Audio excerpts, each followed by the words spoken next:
जय हिंद दोस्तों, जय हिंद। तो आज हम पढ़ाने वाले हैं रियलाइजेशन अकाउंट। जो पिछले क्लास में बताए थे साधार का विघटन, उसका आज ये सेकंड क्लास है रियलाइजेशन अकाउंट का। इसमें समझते हैं बाबू, किसी भी संपत्ति को हम बेचते हैं तो उसमें किस किस का लेखा किया जाता है, अकाउंटिंग किया जाता है। तो इसका हम जानकारी इस क्लास में देंगे। अब सभी बच्चे जुड़ जाइए। इस क्लास में हम साधारी फर्म के विघटन का जो रियलाइजेशन अकाउंट है उसके बारे में हम बताएंगे। सबसे पहले आप लिख दीजिए सभी बच्चे रियलाइजेशन अकाउंट। कॉपी में रियलाइजेशन अकाउंट लिख करके डैश दीजिए। हिंदी में लिख लीजिए वसूली खाता। इसको हिंदी में बोला जाता है वसूली खाता। समझते हैं बाबू रियलाइजेशन अकाउंट क्या होता है, इसमें किस किस का जरूरत पड़ता है, इसके बारे में हम जानकारी इस क्लास में देंगे। पहले तो हम जानेंगे वसूली खाता होता है क्या। तो वसूली खाता में जो हम बनाते हैं उसमें हम रियलाइजेशन अकाउंट को तैयार करें। जैसे कि कोई संपत्ति को हम बेचे तो उसका तो कुछ भी एंट्री होना चाहिए। उसके बारे में हम इस क्लास में हम जानकारी लेंगे इस सब का।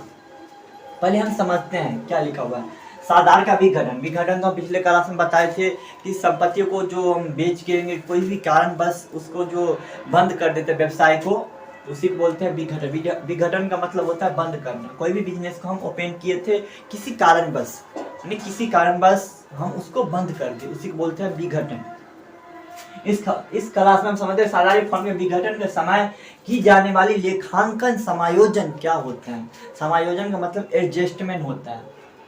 हम कोई भी वस्तु जो हमको बचा तो उसको हम बेचेंगे तो उसका एंट्री क्या होगा, कैसे हम बेचेंगे, हम कैसे पार्टनरशिप को शेयर करेंगे, इशू करेंगे, इसके बारे में हम जानकारी लेंगे इस क्लास में। तो पहले की जाने वाली लेखांकन है। पहला जो हम करेंगे इसमें जनरल एंट्री करेंगे।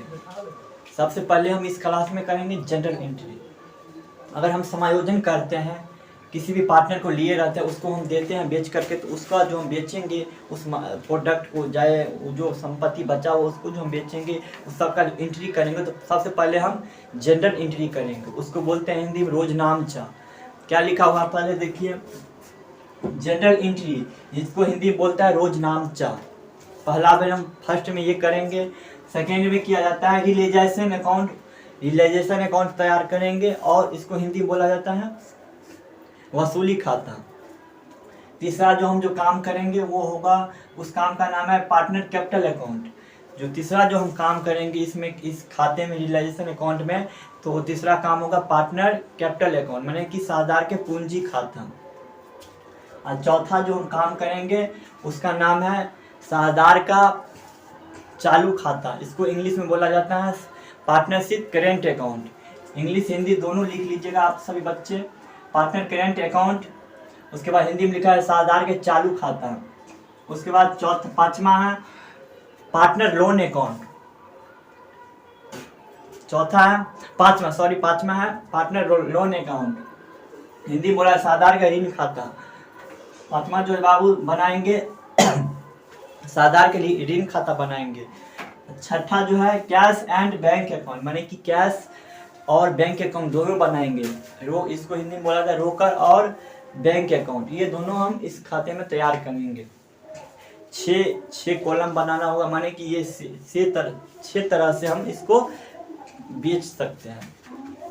उसके बाद क्या क्या, ये छह को हमको बनाना बहुत इम्पोर्टेंट रहता है।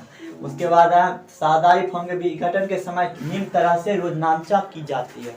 माने साझेदार जब विघटन होगा तो किस किस तरह से रोजनामचा की जाती है उसके बारे में हम जानकारी लेंगे वो भी।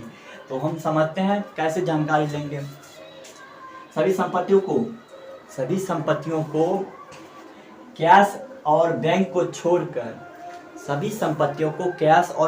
छोड़कर वसूली खाता में पुस्तकीय मूल्य पर भेजते समय सभी संपत्तियों को उसमें से कैश और बैंक को एंट्री नहीं करेंगे, और जितना भी संपत्ति लेंगे उसको जो हम वसूली खाता में भेजेंगे तो उसके समय क्या एंट्री होगा, तो realisation account debit to sundry assets.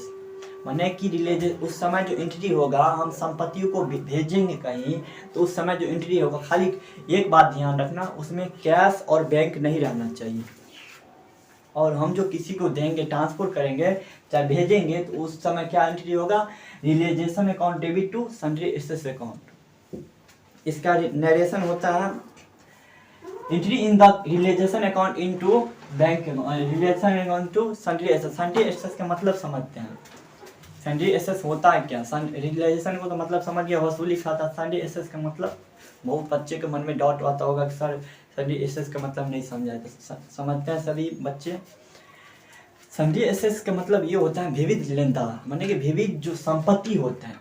Sundry का मतलब विविध, एसेट्स का मतलब संपत्ति, माने कि विविध संपत्ति, जो माने कि अन्य प्रकार की संपत्ति है, उसी को बोलते हैं एसेट।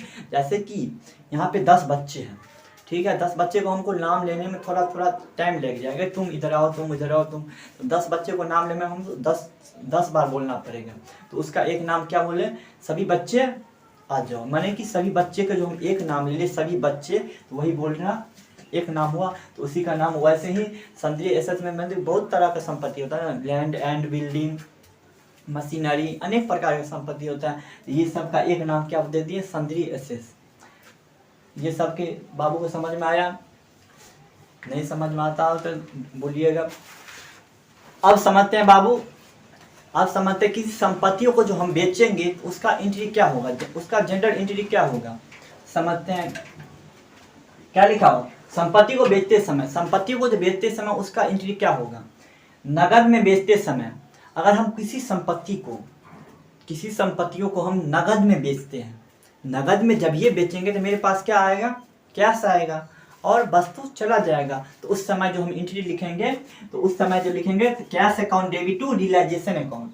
तो जब हम संपत्ति को नगद में बेचते हैं तो उस समय जो हम एंट्री लिखेंगे तो cash account debit to realisation account. हम जब जनरल का क्लास पढ़ाए होंगे 11th में, तो उसमें हम पूरा जनरल के बारे में पढ़ा दिए थे। तो आप जो नहीं पढ़े होंगे वो जनरल का क्लास देख लीजिएगा, आप बैक होकर के आप देख लीजिएगा थोड़ा देर के बाद, ये लाइव खत्म होगा उसके बाद। तो इसका एंट्री होगा नगद में बेचते समय cash account debit to realisation account. अगर मेरे पास तो कैश आ रहा है, कोई संपत्ति को हम बेचते हैं तो कैश आ रहा है ना, इसी तरह उसका हम cash account debit to realisation account. दूसरा है किसी साझेदार द्वारा संपत्ति लिए जाने पर, अगर मैं 2 पार्टनर था, अगर उसी पार्टनर में से एक पार्टनर बोल रहा है कि हम संपत्ति लेंगे, इतना जो बचा हुआ है मैं लेंगे, तो उस समय जो हम एंट्री करेंगे तो उस समय करेंगे partner capital account debit to realisation account. तो जब हम कोई पार्टनर, मेरा ही पार्टनर ले रहा है, तो उस समय जो हम एंट्री करेंगे तो partner capital account debit to realisation account, उस समय जो एंट्री होगा।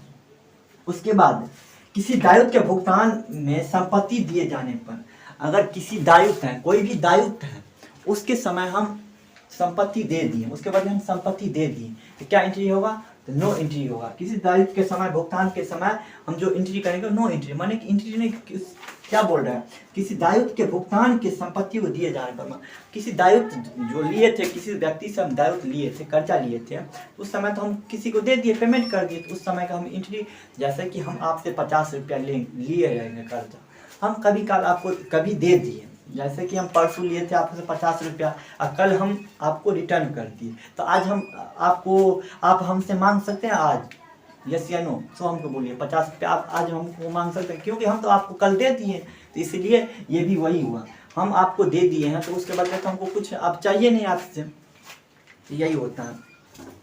उसके बाद सभी बाहरी दायित्व को वसूली खाता में पुस्तकीय मूल्य पर भेजते समय, और सभी बाहरी दायित्व माने कि बाहर का जो दायित्व रहता है, क्या बोलते हैं, सभी बाहरी दायित्व को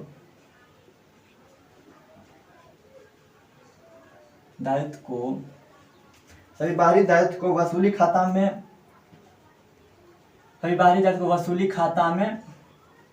पुस्तकीय मूल्य पर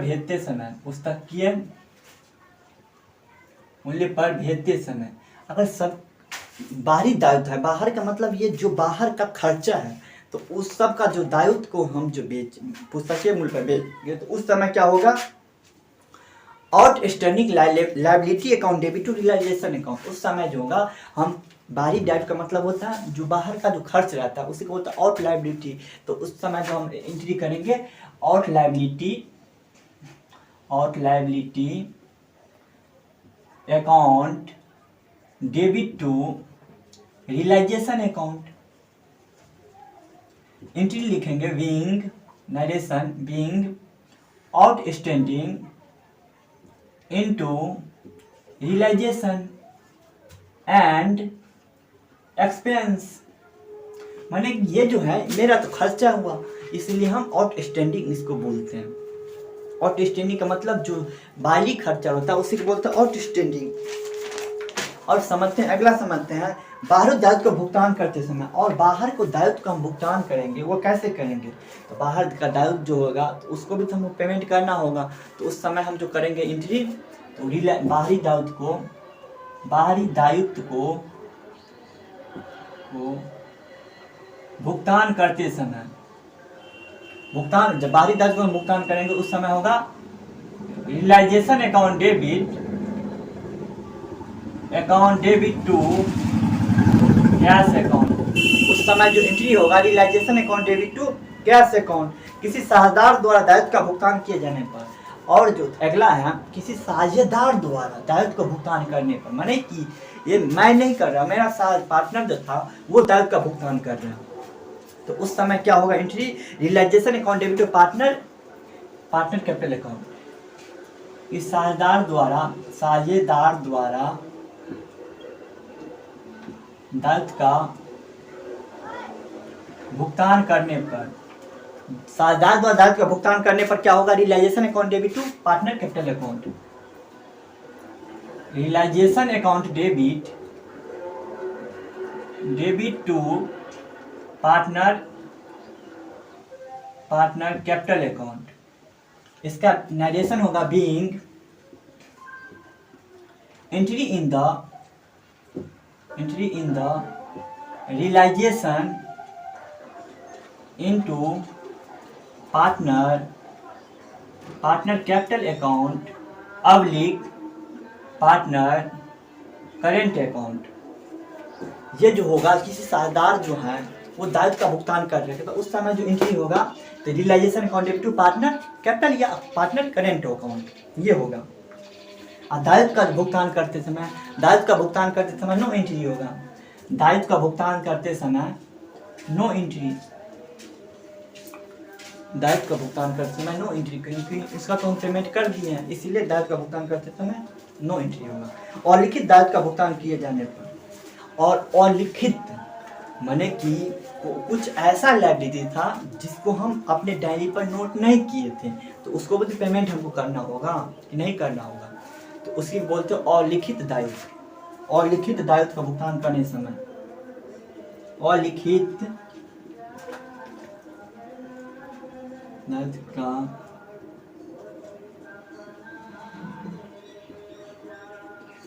अलिखित दायित्व का भुगतान करते समय क्या होगा realisation account debit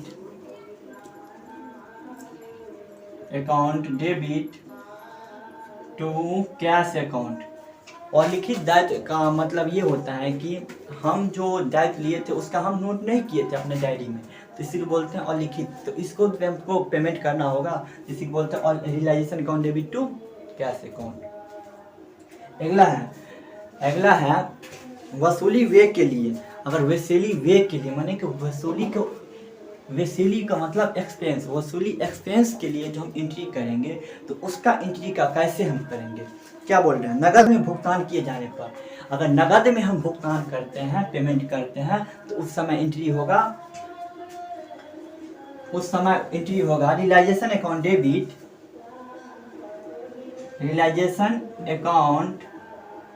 debit to cash account. उस समय जो एंट्री होगा realisation account debit to cash account. इसका नरेशन होगा बीइंग एंट्री इन द